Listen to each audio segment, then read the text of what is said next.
दोस्तों आप लोग देख रहे हैं तेज न्यूज़ भोजपुरी। आप सबका तेज न्यूज़ भोजपुरी चैनल में स्वागत है। दोस्तों आप सबको बता दें कि भोजपुरी के ट्रेंडिंग स्टार हिट मशीन कहे जाने वाले खेसारी लाल यादव का आज एक होली के गाने का पोस्टर रिलीज हुआ है, जिस गाने का टाइटल है होली बाद आके। जी हाँ दोस्तों, आप सबको बता दें कि काफी जबरदस्त और बेहतरीन ये गाना आने वाला है।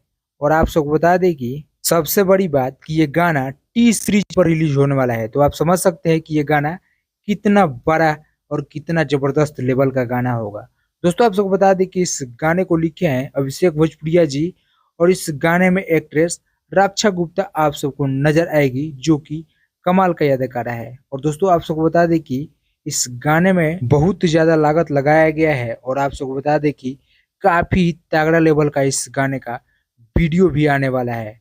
हालांकि इस गाने को डायरेक्ट किए हैं पवन पाल जी, और ये गाना आप सबको बता दें कि बहुत जल्द आप सबके बीच रिलीज होने वाला है। तो आप सब वेट कीजिए, गाना जल्द ही आएगा और आप सबके बीच तबाही मचाएगा। तो चलिए आप सबसे हम विदा लेते हैं, मिलते हैं नेक्स्ट वीडियो में। तब तक ले जय हिंद, जय भोजपुरी।